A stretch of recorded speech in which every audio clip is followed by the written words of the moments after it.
এ যুবকেরা গল্প বলতে আসেনি গো, এরকম একটা একটা করে কত যুবক চলে গেছে, একটা একটা করে কত যুবতী চলে গেছে গো। তোমার যৌবনটাকে আল্লাহর বিরুদ্ধে লাগাও না গো, তোমার এই ক্ষমতাটাকে রাসূলের বিরুদ্ধে লাগাও না গো, তোমার এই ক্ষমতাটাকে মিথ্যার পক্ষে লাগাও না গো, তোমার এই ক্ষমতাটাকে আল্লাহর ঘরের বিরোধীকারীদের পক্ষে লাগাও না গো।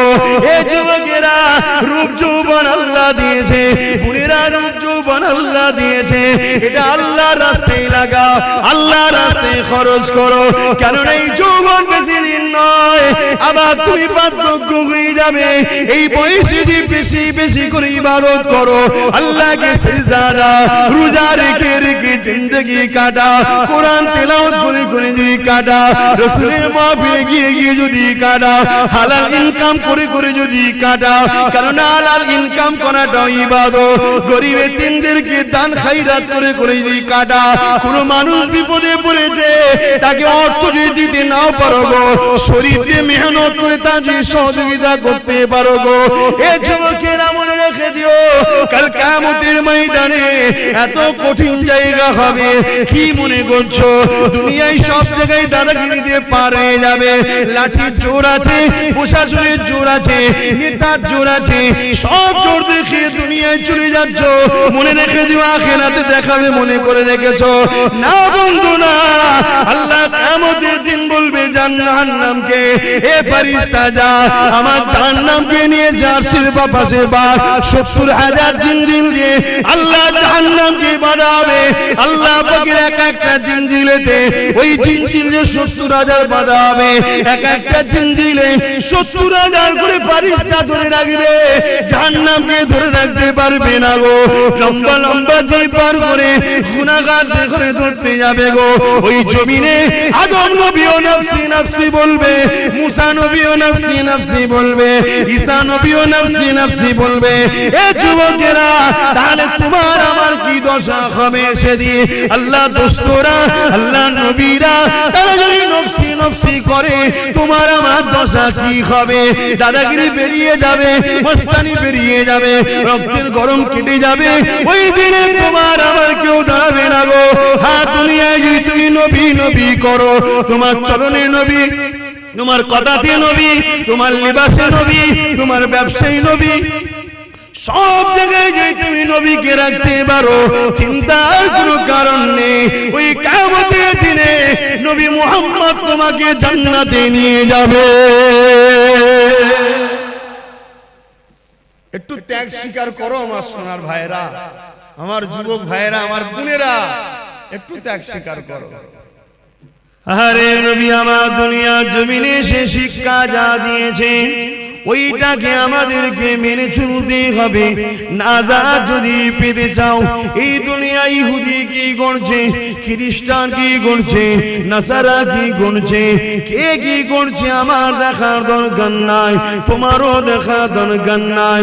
তবে তুমি যদি ঈমানদার হও, তোমার জীবনের একটাই লক্ষ্য থাকবে, কোরআন শরীফ আর সুন্নাতে রাসূল। আমার কোরআন হলো আল্লাহর বাণী, আর রাসূল হলো যেটা করেছে সুন্নাত। ওই কোরআন অনুযায়ী নবী যা করেছে। এ যুবকেরা, তরুণেরা, বাপেরা, তাহলে পরকালের জীবনটা তোমার আমার জন্য আল্লাহ পাক চির শান্তি জান্নাত দেবে। সবকিছুই আল্লাহ দেয়। পরীক্ষা করার জন্য ফেরাউন এসেছে, নমরুদ এসেছে, সাদ্দাত এসেছে, আবু জেল এসেছে, উদবা এসেছে, সাইবা এসেছে, আবু সুফিয়ান এসেছে, হিটলার এসেছে, আর কত কত আজও আছে, কালো থাকবে। পরীক্ষার জন্য অনেককে আল্লাহ পাঠায়, কিন্তু আমাদের লক্ষ্য একটাই থাকবে, কি? আল্লাহ যেদিকে খুশি। আর আল্লাহ খুশি কার কথা মানলে? জোরে বলুন।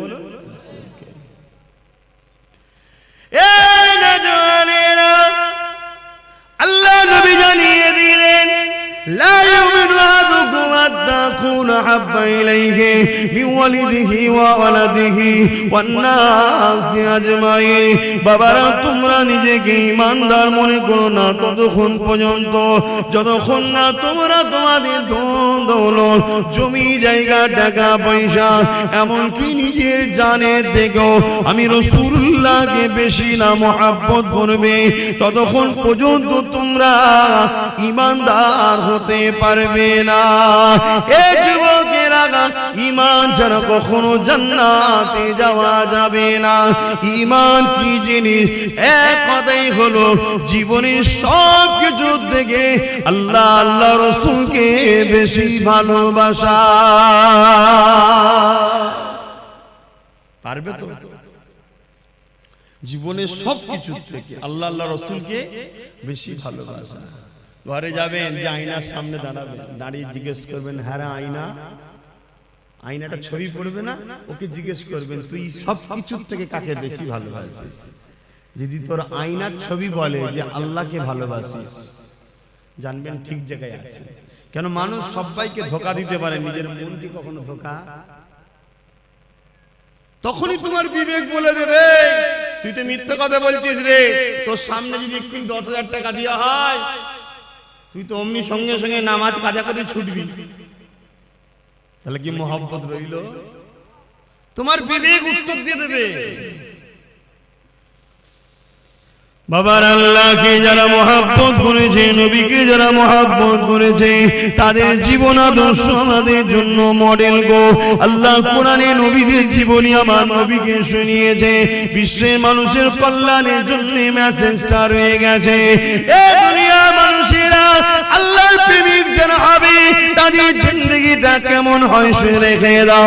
ফেরাউন বলে একটা রাজা ছিল, যাকে আল্লাহ পৃথিবীর রাজত্ব দিয়েছে গো। একটা রাজ্য নয়, একটা দেশ নয়, পৃথিবীর সম্রাট ছিল, পৃথিবীর রাজা ছিল। তার এত পাওয়ার ছিল, এত শক্তি ছিল।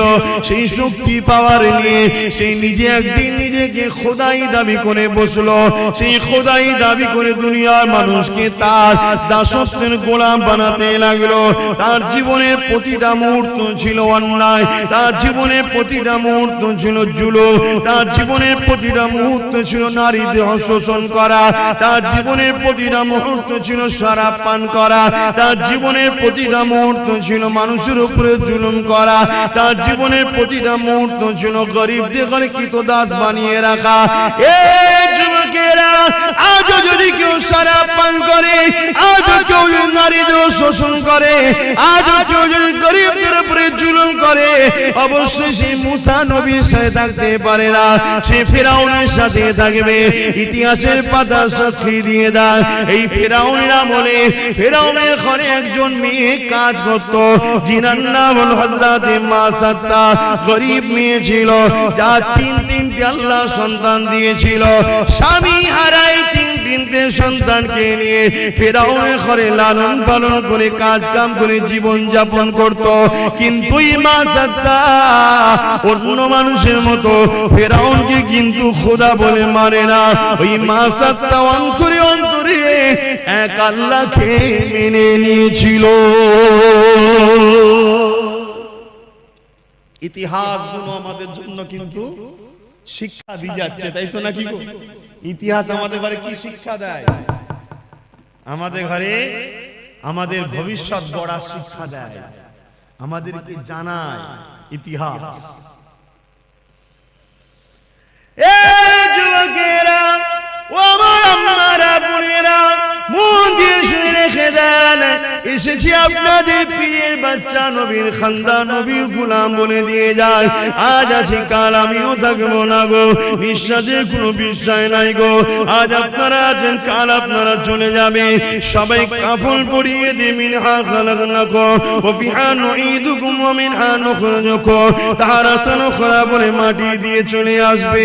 যদি তুমি দুনিয়ার জমিনে নবী নবী নবী করে যেতে পারো, তোমার উঠা বসা চাল চলন যদি নবী নবী থাকে, তোমার সাংসারিক জীবনে যদি নবী থাকে, তোমার কারবারি জীবনে যদি নবী থাকে, তোমার রাষ্ট্রীয় জীবনে যদি নবী থাকে, তোমার রাজনীতির জীবনে যদি নবী থাকে, তোমার দেশপ্রেমে যদি নবী থাকে, তোমার মানবতায় যদি নবী থাকে, তোমার ইনসানিয়াতে যদি নবী থাকে, তোমার মানুষের ভালোবাসায় যদি নবী থাকে, এক কথায় তোমার জীবনে প্রতিটা সেকেন্ডে নবী থাকে, জেনে রেখে যদি কবরের জমিনে তুমি একা থাকবে না। যখন তোমাকে শুইয়ে দিয়ে আসা হবে, তোমার বাপ চলে যাবে, তোমার আম্মা চলে যাবে, তোমার স্ত্রী চলে যাবে, তোমার স্বামী চলে যাবে, তোমার ছেলে মেয়ে চলে যাবে, তোমার পাড়া প্রতিবেশী চলে যাবে, তোমার দুনিয়ার দরদি রাজনীতির লিডাররাও চলে যাবে। আর এই যে পীর সাহেব এসেছি, আমরাও কেউ তোমার সাথে কবরে যাব না, কিন্তু কবরের জমিনে মদিনাওয়ালা আসবে। তুমি যদি দুনিয়ায় মদিনাওয়ালার ডাঙ্কা বাজাও, কবরের জমিনে মদিনাওয়ালা বলবে ফেরেশতা আমি মুহাম্মদ সাক্ষী দিয়ে দিলাম, এই মদিনা এই দুনিয়ার জমিনে আমি মুহাম্মদ আমারই ছিল। আরো জোরে বলুন সুবহান।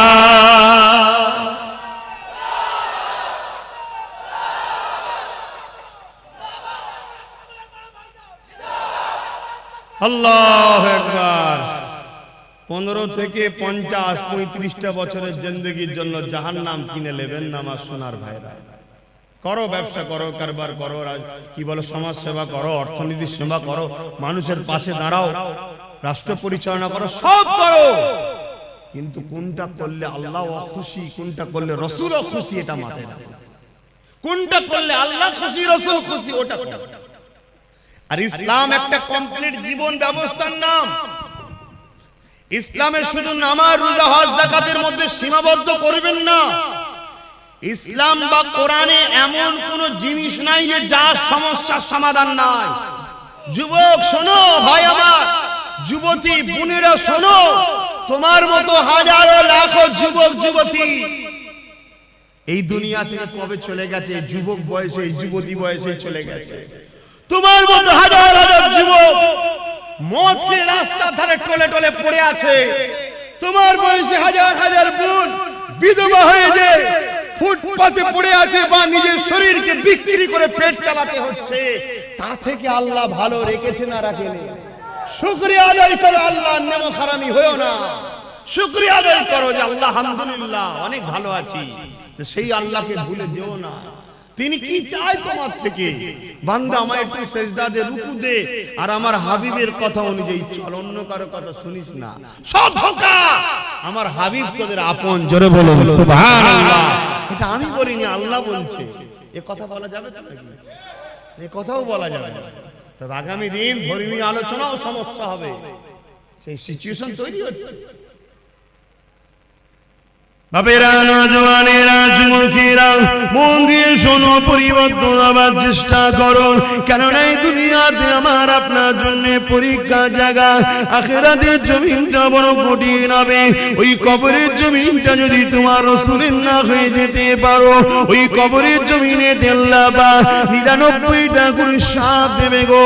ওই কবরের জমিনে দেখা যাবে জাহান্নামের একটা গর্ত হয়ে যাবে গো। এই যুবকেরা, দুনিয়ার জমিনে যদি সামান্য একটু আগুনে হাত লেগে যায়, সঙ্গে সঙ্গে যদি হাতটা টেনে এলাও, তার জ্বলনটা মাসকে মাস থাকতে থাকে, তার কষ্টটা বলার মতন এত কষ্ট হতে থাকে। দুনিয়ার যে আগুন দেখছো, ওই আগুনটা জাহান্নামের আগুনের কাছে তো বড় পেন নাই গো। জাহান্নামের আগুনকে 70,000 বার ধোয়ার পরে তারপরে আগুনটা তৈরি হয়েছে গো। এ যুবকেরা, গল্প বলতে আসেনি গো। এরকম একটা একটা করে কত যুবক চলে গেছে, একটা একটা করে কত যুবতী চলে গেছে গো। তোমার যৌবনটাকে আল্লাহর বিরুদ্ধে লাগাও না গো। তোমার এই ক্ষমতাটাকে রাসূলের বিরুদ্ধে লাগাও না গো। তোমার এই ক্ষমতাটাকে মিথ্যার পক্ষে লাগাও না গো। তোমার এই ক্ষমতাটাকে আল্লাহর ঘরের বিরোধীকারীদের পক্ষে লাগাও না গো। এ যুবকেরা, রূপ যৌবন আল্লাহ দিয়েছে, বুড়িরা রূপ যৌবন যৌবন আল্লাহ দিয়েছে, এটা আল্লাহর রাস্তায় লাগাও, আল্লাহর রাস্তায় খরচ করো, কারণ এই যৌবন বেশি দিন নয়, আবার তুমি বার্ধক্য হয়ে যাবে। এই বয়সে যদি বেশি বেশি করে ইবাদত করো, আল্লাহকে সিজদা দাও, রোজা রেখে রেখে জিন্দেগি কাটা, কোরআন তেলাওয়াত করে করে যদি কাটা, রাসূলের মাহফিলে গিয়ে গিয়ে যদি কাটা, হালাল ইনকাম করে করে যদি কাটা, কারণ হালাল ইনকাম করাটা ইবাদত। গরিব এতিমদেরকে দান খায়রাত করে করে যদি কাটা, কোন মানুষ বিপদে পড়েছে তাকে অর্থ যদি দিতে নাও পারো গো, শরীর দিয়ে মেহনত করে তার যদি সহযোগিতা করতে পারো গো, এ যুবকেরা মনে রেখে দিও, কাল কিয়ামতের ময়দানে এত কঠিন জায়গা হবে। কি মনে করছো দুনিয়ায় সব জায়গায় দাদাগিরি দিয়ে পার হয়ে যাবে? লাঠির জোর আছে, প্রশাসনের জোর আছে, নেতার জোর আছে, সব জোর দেখিয়ে দুনিয়ায় চলে যাচ্ছ। মনে রেখে দিও আখিরাতে দেখাবে মনে করে রেখেছো না বন্ধু না। আল্লাহ কিয়ামতের দিন বলবে জাহান্নামকে, এ ফেরেশতা যা আমার জাহান্নামকে নিয়ে জার্সির পাশে বা ৭০,০০০ জিনজিল দিয়ে আল্লাহ জাহান্নামকে বাঁধাবে। আল্লাহ পাকের এক একটা জিনজিলেতে ওই জিনজিলে ৭০,০০০ বাঁধা হবে, এক একটা জিনজিলে ৭০,০০০ করে ফেরেশতা ধরে রাখবে, জাহান্নামকে ধরে রাখতে পারবে না গো। লম্বা লম্বা যে পার করে গুনাহগার করে ধরতে যাবে গো। ওই জমিনে আদম নবীও নফসি নফসি বলবে, মুসা নবীও নফসি নফসি বলবে, ঈসা নবীও নফসি নফসি বলবে। এ যুবকেরা, তাহলে তোমার আমার কি দশা হবে সেদিন? আল্লাহ দোস্তরা, আল্লাহ নবীরা তারা যদি নফসি নফসি করে, তোমার আমার দশা কি হবে? দাদাগিরি বেরিয়ে যাবে, মস্তানি বেরিয়ে যাবে, রক্তের গরম কেটে যাবে। ওই দিনে তোমার আমার কেউ দাঁড়াবে না গো। হ্যাঁ, দুনিয়ায় যদি তুমি নবী নবী করো, তোমার চরণে নবী, তোমার কথাতে নবী, তোমার লিবাসে নবী, তোমার ব্যবসায়ী নবী, সব জায়গায় যে তুমি নবীকে রাখতে পারো, চিন্তার কোনো কারণ নেই। ওই কিয়ামতের দিনে নবী মুহাম্মদ তোমাকে জান্নাতে নিয়ে যাবে। একটু ত্যাগ স্বীকার করো আমার সোনার ভাইরা, আমার যুবক ভাইরা, আমার বোনেরা, একটু ত্যাগ স্বীকার করো। কেন তোমরাই কিন্তু সবকিছুর মূল। এখন আগামী দিন তোমাদের বাচ্চারা পশ্চিম বাংলা এবং ভারতে কোরআন, মসজিদ, মাদ্রাসা নিয়ে জলসা মাহফিল নিয়ে, আল্লাহ নিয়ে, রাসূল নিয়ে মাথা তুলে বাঁচতে পারবে কি পারবে না, সেই পরিবেশটা তৈরি করা মুসলমানদের ঘরের যুবক তোমাদেরই দায়িত্ব। তোমার ধর্ম তুমি পালন করো, তোমার মসজিদে তুমি যাও, তোমার মাদ্রাসায় তুমি আসো, তুমি এখান থেকে দিন শেখো, এই মাদ্রাসা বানাও, এখানে তুমি আসো, একে পিয়ার করো, তাহলে তোমার বাচ্চা কিন্তু তোমায় দেখে দেখে শিখবে। সর্বপ্রথম শিক্ষা কিন্তু দেখে শিক্ষা, তাই তো নাকি গো? আর তুমি যদি দুনিয়ায় রাসূল ছেড়ে দাও, তাহলে কিয়ামতের দিন রাসূল পাবে মনে হয়? কি গো বলছেন না কেন? রাসূল পাবেন। আমার আলোচনায় অসুবিধা হচ্ছে যুবকদের, আল্লাহর রাস্তে বোঝো। আর তোমরা যুবক যত মাহফিলে ভিড় করবে, তত ইবলিসের মাথায় বাজ পড়বে। 1 লক্ষ বুড়ো মাহফিলে ভিড় করলে ইবলিসের অত টেনশন নেই। বাপেরা খারাপ নেবেন না, হাকিকতটা বুঝাচ্ছি, কারণ আপনারা একদিন যুবক ছিলেন। 1 লক্ষ যুবক, মুরব্বী, বাপ মা যদি মাহফিলে ভিড় করে, ইবলিসের অত টেনশন নেই। কিন্তু 10,000 যদি বোন আর ভাই যদি মাহফিলের দিকে খেয়াল করে, ইবলিসের মাথায় বাজ পড়ে যাবে। উরি সর্বনাশ, উরি সর্বনাশ। কেন? ও জানে মুরব্বী বাপটা আর হয়তো 2-5 বছর, কথা বুঝছেন না? তারপরেই কিন্তু ওর পর থেকে লিবার কেউ নেই, ওখানে ইসলাম শেষ। কিন্তু যুবকটা যখন এখন আসছে, এই বয়সে ওর ছেলেটা ওর সাথে আসবে, তার মানে এখন 100 বছর 150 বছর চলবে, কথা বুঝছেন না? এই জন্য তোমাদেরকে আল্লাহর রাস্তায় বলছি, তোমাদেরকে হাজারো চক্রান্তে জড়িয়ে রাখা হবে, শুধুমাত্র উদ্দেশ্য আল্লাহ থেকে সরাও, রাসূলের থেকে সরাও। আরে আব্বাস সিদ্দিকী কে? আব্বাস সিদ্দিকী পৃথিবীর বুকে একটা ছোটখাটো নগণ্য নবী, দ্বীনের খাদেম, অন্য কিছু নয়। সামান্য খাদেম, আমার থেকে তোমাকে কেউ সরাতে চায় না, তোমাকে সরাতে চাইছে রাসূল থেকে, আল্লাহ থেকে। হ্যাঁ, গর্বের সাথে বলছি, আব্বাস সিদ্দিকের জীবনের একটাই লক্ষ্য, দুনিয়ায় তুমি রাসূলের থাকো, আখিরাতেও তুমি রাসূলের থাকো। তাই আমার থেকে তোমাকে সরাতে পারলে রাসূল থেকে তোমাকে দূরে রাখা যাবে, এই কারণে কারণ তুমি আমার কাছে এলেই নবী ধরাবো, তাই তোমাকে ডিস্টার্ব করা হবে। আমার জীবনে একটাই কথা, তুমি আসো, সভ্যতার সঙ্গে আসো, মর্যাদার সঙ্গে আসো, নম্রতার সঙ্গে আসো, ইনসানিয়াত করো, ইনসাফ করো, ন্যায় প্রতিষ্ঠিত করো, মানুষকে প্যার করো, ভালোবাসো, নামাজ আদায় করো, রোজা আদায় করো, হজ আদায় করো, যাকাত দাও, মানুষের খেদমত করো, মা বাপকে প্যার করো, নিজের পরিবার স্ত্রীকে নিয়ে হাসি খুশিতে থাকো, পর নারীর দিকে খাকু নজরে তাকাও নি, তোমার পরিবারকে সময় দাও, তোমার বাচ্চাকে সময় দাও।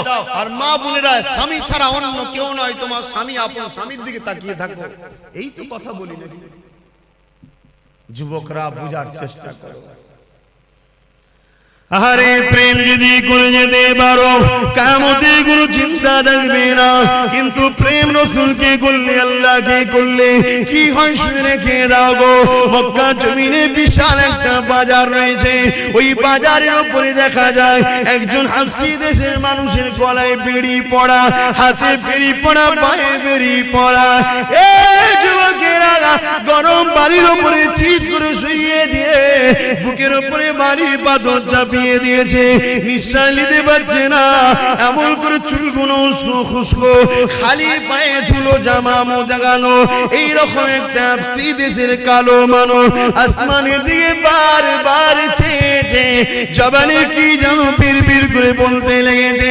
কয়েকজন লিডার রাজে তার কানে কানে যেন কি বলতে লাগলো, কি বলেছিল, তোরা মুহাম্মাদের দল ছেড়ে দে, আমাদের দলে চলে আয়, রহমানের দল ছেড়ে দে, ইবলিসের দলে চলে আয়, নামাজ ছেড়ে দে, রোজা ছেড়ে দে, হজ জাকাত ছেড়ে দে, গান বাজনা, সিনেমা, যাত্রা, মদ, জুয়া, গাঁজা, জিনা, ব্যভিচারিতে চলে আয়। এই যুবকেরা, তরুণেরা এইভাবে যখন এই কালো হাবশী যুবকটাকে এইভাবে জুলুম করতে লেগেছে, সে যেন বিড়বিড় করে কি বলতে লেগেছে, এমন করে রোদকে লোহায় লেগে গরম করে তার ঠোঁটে চাকা দিতে লেগেছে, তথাপিও যেন চোখ দিয়ে পানি ছেড়ে আসমানের দিকে মুখ তুলে বিড়বিড় করে কি বলতে লেগেছে। এ যুবক, মন দিয়ে শোনো, মুখ ফাটিয়ে আব্বাস সিদ্দিক চিল্লাতে এসেছে, টাকার জন্য নয় গো, টাকার জন্য নয়, বুঝাতে চেয়েছি বুঝে নাও ভালোবাসি বলে, কেননা নিঃশ্বাসের কোনো বিশ্বাস নাই, আজ আছি কাল থাকবো না, আজ আছো কাল থাকবে না। এত জুলুম অত্যাচার কার উপরে করতে লেগেছে, যার নামটা হলো বেলাল, যে মদিনার মুয়াজ্জিন এক সময় ছিল গো। আল্লাহ রাসূলের সম্বন্ধে অনেক ঘোষণা দিয়েছে গো, এখন একটাই প্রশ্ন, বেলাল কি অন্যায় করেছে গো? বেলালের অন্যায় তৎকালীন আবু জেহেল, উতবা, সাইবা লিডারের নজরে একটা, বেলাল এক আল্লাহকে মেনে নিয়েছে। বেলালের অন্যায়টা কি ছিল গো? বেলাল মুহাম্মদ রাসূলের দলে চলে গেছে। বেলালের অন্যায় কি ছিল গো? বেলাল মা বাবার সম্মানের পক্ষে গেছে, বেলাল নারীদের অধিকারের পক্ষে গেছে, বেলাল এতিমদের পক্ষে গেছে, বেলাল গরিব অসহায়দের পক্ষে গেছে, বেলাল মদের বিরুদ্ধে গেছে, বেলাল সুদের বিরুদ্ধে গেছে, বেলাল ঘুষের বিরুদ্ধে গেছে, বেলাল দুর্নীতির বিরুদ্ধে গেছে, বেলাল জালিমদের বিরুদ্ধে গেছে। এক কথায় এই জমিনে শান্তি প্রতিষ্ঠিত করবে যে মুহাম্মাদের দিকে গেছে, তাই বেলালের উপরে এত জুলুম গো।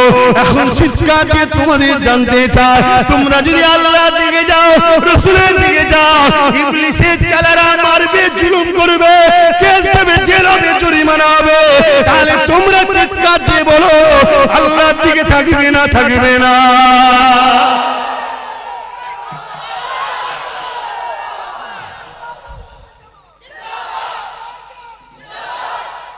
আল্লাহু আকবার। পারবে বেলালের মতো মার খেতে? সে পরীক্ষা নেবে না, আল্লাহ চিন্তা নেই, সে নিলে তো আমাদের ইমানের সব দিক দিয়ে পালাবে, অবস্থা বুঝেই নেবে, চিন্তা নেই। তবে আল্লাহ যাকে ভালোবাসে একটু পরীক্ষা করবে না, করবে না? তুমি পরীক্ষা করো না? তোমায় কেউ যদি বলে ভালোবাসে, পরীক্ষা করো না? তুমি কেউ নয় যদি পরীক্ষা নিতে পারো, সবকিছুর মালিক যিনি, তিনি পরীক্ষা নেবেন না, দুটো হাত দিলাম, দুটো চোখ দিলাম, দুটো কান দিলাম, দুটো পা দিলাম, নিঃশ্বাস দিলাম, আজও বাঁচিয়ে রেখেছি। মায়ের পেটে ছিল, খাইয়েছি, দুনিয়ায় আসার আগে মায়ের স্তনে দুধ দিয়েছি, খেয়েছে, জমিনে গাছ লাগাই ও ফল দিই আমি, তো সে আল্লাহ একটু পরীক্ষা নেবে না? তো পরীক্ষা যেই নেবে উনি মন খারাপ করলে হবে? তবে হ্যাঁ, আমাদের জন্য তো অনেক ফেসিলিটি আছে, যে ফেসিলিটিটা সাহাবারা পায়নি বা অন্য অন্য নবীরা পায়নি, আমরা কিন্তু অনেক ফেসিলিটি পেয়েছি। কি? আমার রাসূল জানিয়ে গেছে। যদি ভয় লাগে অন্তরে অন্তরে মানো, চুপচাপ থাকো, বুঝতে দিও না কাউকে তুমি আল্লাহ মানো, রাসূল মানো, চুপচাপ থাকো। তুমি ন্যায়ের দিকে, সত্যের দিকে, আল্লাহর দিকে, রাসূলের দিকে, ইনসাফের দিকে আছো, কাউকে বুঝতে দিও না, চুপচাপ থাকো। এ তো ফেসিলিটি আগে ছিল না, নবী তো হাদিস বলে গেছে তাই পেয়েছি। কিন্তু তাদের উপরে কি জুলুম হয়েছিল! হ্যাঁ, আজকে এত মা বোন, আহা, আজকে ঘরে কারো অভাব নেই, তারপরও ফিরি পেলে সব ছুটছে, সব ছুটছে, পর্দা জর্দা হয়ে যাচ্ছে। কি গো বাপ, পর্দা করা ইসলামে কি ফরজ? ফরজ কি ফরজ? ফরজে আইন। আমার মা পর্দা করলে সবার মায়ের পর্দা হয়ে যাবে নাকি? না, এত বড় ফরজ, যেখানে জান্নাতের দরজায় লেখা আছে দাইয়ুসু লা ইয়াদখুলুল জান্নাত, দাইয়ুস কোনদিন জান্নাতে যেতে পারবে না। দাইয়ুসকে যে মুখমণ্ডল, হাতের গাঁটের বাইরের অংশ, পায়ের গাঁটের নিচু অংশ ছাড়া বাকি জায়গাটাকে কোনো অংশই দেখা যায় পরপুরুষের নজরে, ওইটাই হলো দাইয়ুস। ওটা স্বামীর দেখার হক, বাকি জায়গাটুকু নয়। বাকি এই মুখমণ্ডল, হাতের গাঁটের বাইরের অংশ, পায়ের গাঁটের বাইরের অংশ ছাড়া বাকি জায়গা যা আছে স্বামী ছাড়া কারো দেখার হক নেই। কথা বুঝে আসছে? আজকে আমরা কি করছি? এই ওয়াজ করলে আমার মা বোনের হয়তো অনেক মনে করতে পারবে তোমাকে এসব ওয়াজ করতে হবে না, আমার ইচ্ছা আমি যা কিছু করো। মা, ইচ্ছা বলে কিছু নেই, আমার বলে কিছু নেই। আব্বাস সিদ্দিকী যা চিল্লাচ্ছে, আব্বাস সিদ্দিকী নয়, জবান দিয়েছে আল্লাহ, আমার নয় গো মা, ব্যবহার করতে দিয়েছে, সময় হবে কেড়ে নেবে। এই হাত আমার নয়, আল্লাহ দিয়েছে। চোখ আমার নয়, আল্লাহ দিয়েছে। কান আমার নয়, আল্লাহ দিয়েছে। এই কিডনি আমার নয়, আল্লাহ দিয়েছে। নিঃশ্বাস যে টানছি আমার ক্ষমতা নয়, মা আল্লাহ দিয়েছে, আল্লাহ দিয়েছে। আল্লাহ, মা তোমাকেও সুন্দর করেছে, বোন তোমাকেও সুন্দর করেছে, আল্লাহ বিভৎস করে দেয়নি। অতএব আল্লাহর জন্য চলো, দেখো, শিক্ষা নাও, শিক্ষা নাও। যুবকেরা শুনে রেখে দাও, নারীরা বড় দুর্বল হয়ে গো, নারীরা বড় কমজোর হয়ে গো। তথাপিও পৃথিবীর বুকে আল্লাহর জন্য, নবীর জন্য, আমার রাসূলুল্লাহর উম্মত উম্মতিদের মধ্যে থেকে সব থেকে প্রথম যিনি জান দিয়েছে, তিনি কেউ নয় গো, তিনি পুরুষ নয়, তিনি একজন নারী। কি নাম? সবই তো আল্লাহ করে জানো, তো মায়েদের মতো কেন হচ্ছ না? বোন মায়েরা এই মায়েদের মতো। যুবকেরা, খুব একটা যে বয়স হয়েছে আম্মা জান সুমাইয়া তা নয়, হালকা বয়স রয়েছে, একটা সন্তানও রয়েছে, স্বামীও রয়েছে। এমন সময় কিন্তু গোপনে গোপনে আমার আল্লাহকে আল্লাহ বলে মেনে নিয়ে, নবীকে রাসূল বলে মেনে নিয়ে হক শান্তি ধর্ম ইসলামে প্রবেশ করেছে। তৎকালীন আবু জিল, উতবা, সাইবা, আবুল আহাব যারা লিডার নেতৃত্ব দিত, এমন করে তারা জুলুম অত্যাচার শুরু করে দিল আম্মা জান সুমাইয়ার উপরে। এই যুবকেরা, তরুণেরা, আব্বারা, আম্মা সুমাইয়ার উপরে কত জুলুম করেছিল। অর্ধ উলঙ্গ করে দুটো ঘোড়াকে নিয়ে এসেছে, আম্মার পায়ে দড়ি বেঁধেছে, ঘোড়ার পায়ে দড়ি বেঁধেছে, ঘোড়াকে ছুট কাটিয়েছে। আম্মা জানের পিঠের কোমরে চামড়াটা ঘিসড়ে ঘিসড়ে গুটিয়ে গুটিয়ে গুটিয়ে কাদের কাছে জড়ো হয়ে গেছে। যুবকরা ভেবে দেখো তো দেখি, সামান্য একটু চৌদা গালে খেয়ে যেতে লেগেছ, তাহলে আম্মার উপরে কি জুলুম হয়েছে। আম্মা এই অবস্থাতেও আম্মার বুকে আবার ভারী পাথর চাপিয়ে দিয়েছে, গরম মরুভূমির বাড়িতে পিঠের গোশত সেদ্ধ হয়ে যাচ্ছে। এই অবস্থাতে বলেছিল, এ সুমাইয়া, আল্লাহর নবীর দল ছেড়ে দে, আমাদের দলে চলে আয়। আম্মা সুমাইয়া বলেছিল, রে জালিম, জান একদিন বেরিয়ে যাবে, কিন্তু আমি আমার আল্লাহ আল্লাহ রাসূলকে ছাড়বো না। এ যুবকেরা, তরুণীরা আব্বারা এমন করে এক বল্লম নিয়ে আম্মা সুমাইয়ার অন্তরে আঘাত করে দিল। আম্মার শরীরটা দুটুকরো হয়ে গেল, বুক চিরে কলিজা বেরিয়ে গেল, পিছন থেকে বুক দিয়ে পিঠ দিয়ে বেরিয়ে গেল। এ যুবকেরা আব্বারা তরুণেরা আমার আল্লাহ বা ফেরেশতাদেরকে বলতে লাগলো, এ ফেরেশতারা দেখলে দুনিয়া জমিনে তোরা বলেছিলিস মানুষ বানাবে না, ফিতনা করবে ফিতনা করবে। আমার আল্লাহ বলল ফিতনা করবে আলাদা মানুষ, প্রেম করবে আলাদা মানুষ। আমার প্রেমিক সুমাইয়া প্রমাণ করে দিল এই জমিনের উপরে যতই সূর্য উঠবে চাঁদ উঠবে ততদিন দুনিয়ার মুখে আমার প্রেমিক সুমাইয়ার আলোচনা থাকবে।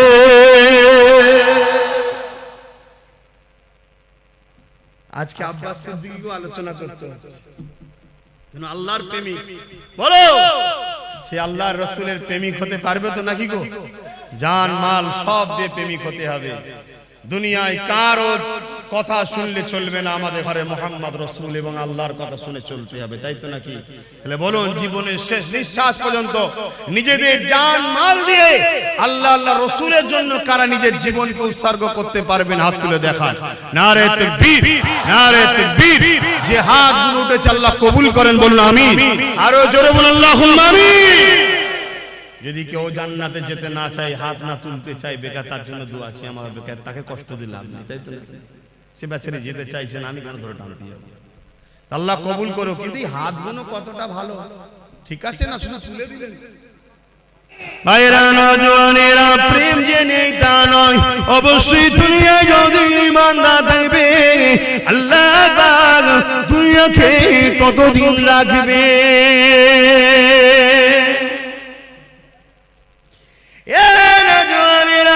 আল্লাহ নবী একদিন কাবা শরীফের পাশে সিজদায় পড়ে যে কাঁদতে লেগেছে। মন দিয়ে শুনেন, মন দিয়ে শোনেন, শুনছেন তো? আল্লাহ নবী দিন দুনিয়া বাসাবিল্লাহ জনাবে মুহাম্মদ রাসূলুল্লাহ সাল্লাল্লাহু আলাইহি ওয়াসাল্লাম নবী আমার কাবা শরীফের পাশে সিজদায় পড়ে কাঁদে। আমার আল্লাহ ওই সময় হযরত জিবরাইল সাল্লামকে পাঠিয়ে দিলে, হে আমার হাবিবি জান, কেন আমার হাবিব কাঁদে জিজ্ঞাসা করে আসুন। আল্লাহ সবই জানে, জিবরাইলকে জানতে চেয়েছে এবং জিবরাইল আর রাসূলের কথোপকথনে আমরা তো জানতে পারবো, তাই পাঠিয়েছে। হযরত জিবরাইল সাল্লাম চলে আসলে আমার নবীকে সালাম দিয়ে বলতে লাগলে, ইয়া রাসূলুল্লাহ হাবিবাল্লাহ, হুজুর আপনি কেন কাঁদেন? আল্লাহ পাক জানতে চেয়েছে। আল্লাহ নবী বলেছেন, জিবরাইল রে, হে জিবরাইল, অন্যান্য নবীর উম্মতিরা অন্যায় করেছে, ভুল করেছে, আল্লাহ পাক তাদের উপরে রাগ করে বেজার হয়ে সেই নবীর উম্মতদের ঘরে কম দে ঘরে যেমন আজ জাতি আছে, সামুদ জাতি আছে, সবাইকে ধ্বংস করে দিয়েছে। আমার উম্মতিরা দুনিয়া ধোঁকায় পড়ে শয়তানি খেয়ালে পড়ে অন্যায় করে ফেলবে, ভুল করে ফেলবে। আল্লাহ জানো তাদের উপরে আযাব গজব দিয়ে ধ্বংস না করে দেয়, এই জন্য কাঁদতে লেগেছি। এ যুবকেরা, কার জন্য এখনো বেঁচে আছো? দেখো দুনিয়ায় কি ফিতনা হতে বাকি নেই। বড় দুঃখের বিষয়, সোশ্যাল মিডিয়ায় দেখা যাচ্ছে আজকাল কিছু ছেলে তৈরি হয়েছে সেই জাহিলিয়াতের যুগের মতো, নিজের মায়ের ইজ্জত পর্যন্ত লুটছে। এখন কিছু ছেলে বেরিয়েছে জাহিলিয়াত যুগের মতো বোনের ইজ্জত লুটে নিচ্ছে। এখন কিছু ছেলে বেরিয়েছে জাহিলিয়াত যুগের মতো স্ত্রী সৈকন সর্বে যদি কন্যা সন্তান থাকে তাকে জীবস করিয়ে দিচ্ছে। তথাপি আল্লাহ এই দুনিয়া আযাব গজব এখনো দেয়নি গো। তবে দেরি করবে না, সময় খুব তাড়াতাড়ি হয়ে এসেছে। নবীর ভবিষ্যৎবাণী অনুযায়ী খুবই তাড়াতাড়ি দুনিয়ায় আযাবের গ্রাস হয়ে যাবে গো। এ যুবকেরা, তথাপি নবীকে আল্লাহ পাক জানিয়েছিল পৃথিবীর জমিনে একজন মাত্র যতক্ষণ দিল থেকে আল্লাহ আল্লাহ রাসূলকে ভালোবাসবে আমার আল্লাহ ততদিন পর্যন্ত দুনিয়াকে ফানা করে দেবে না। রাসূলের সেই কান্নার বিনিময়ে এত অন্যায়, এত পাপের পরেও এখনো নিরাপদে আছে, তাই তো নাকি গো?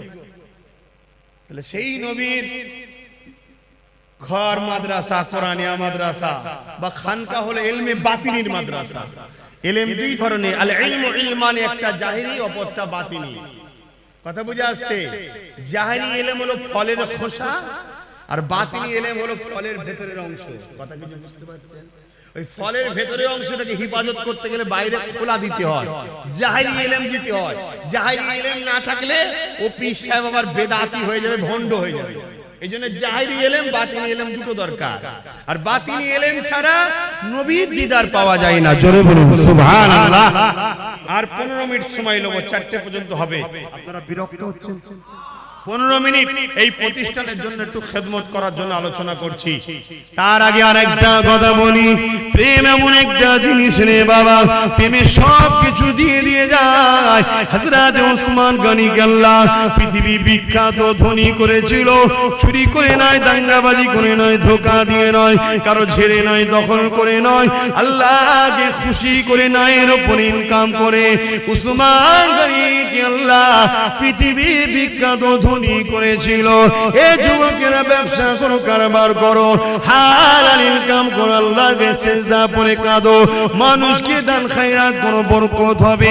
হালাল ইনকাম করে কোটি কোটি টাকা ইনকাম করো, কোনো অসুবিধা নাই, কিন্তু হারামের 1 টাকা ইনকাম করো না গো, ওই 1 টাকা তোমার সমস্ত হালালকে ফাঁসিয়ে দেবে। এ যুবকেরা হযরত ওসমান গনি আল্লাহ এত ধনী করেছে, নবী পাকের বড় প্রেমিক ছিল গো। এমন সময় একজন অসহায় মানুষ আল্লাহ নবীর কাছে এসেছে, হুজুর আমাকে কিছু সহযোগিতা করুন। আল্লাহ নবী বলেছিল, যাও আমার উসমানকে গিয়ে আমি রাসূলুল্লাহ আমার সালামটা দেবে, আর বলবে 100 মুদ্রা আল্লাহ রাসূল দিতে বলেছে। যাও বাবা, চলে যাও বাবা। কোন রয়াতে আছে 1000 মুদ্রা, 100 মুদ্রাটাই ধরে চলি। এ বাবারা, এমন করে মানুষটা চলে গেল, যে বলতে লাগলো আল্লাহ নবী সালাম দিয়েছে, 100 মুদ্রা দিতে বলেছে। উসমান গনি শুনলো, অন্য লোকের সঙ্গে কথা বলতে লাগলো, আবার বলতে লেগেছে, ও হযরত উসমান গনি রে, আল্লাহ নবী তোমার কাছে আমাকে পাঠিয়েছে, 100 মুদ্রা দিতে বলেছে। দুবার বলল, হুজুর অন্যজনের সঙ্গে আবার কথা বলতে শুনে 3বার বলল, মানুষটা চলে যাচ্ছে। হযরত ওসমান গনি বলছেন, কোথায় যাচ্ছ? ওই সময় বলেছেন, হুজুর আপনি তো আমার কথার গুরুত্ব দিচ্ছেন না। ওসমান গনি চৌদি পানি এসে যায়, কি কথা বলছো আল্লাহর বান্দা, তোমার কথা গুরুত্ব তো বলা হতে পারে, আমার জান, আমার ঈমান, রাসূল তোমাকে পাঠিয়েছে, যখন তুমি বলো নবী পাঠিয়েছে, 100 মুদ্রা দিতে বলেছে। উসমানকে নবী স্মরণ করেছে, শুনে আমার দিলটা বড় হয়ে গেছে। যতবার বলো 100 মুদ্রা করে ঠিক করেছি, তুমি যদি বারবার বলে যেতে, তোমার জন্য 100 করে বাড়াতে থাকতাম। এ আল্লাহর বান্দা রে, আমার রাসূল তোমাকে পাঠিয়েছে শুনে আমি বড় খুশি। 3বার বলেছো, 300 মুদ্রা দিয়ে দিলাম। প্রেম কাকে বলে? প্রেম কাকে বলে? আল্লাহু আকবার।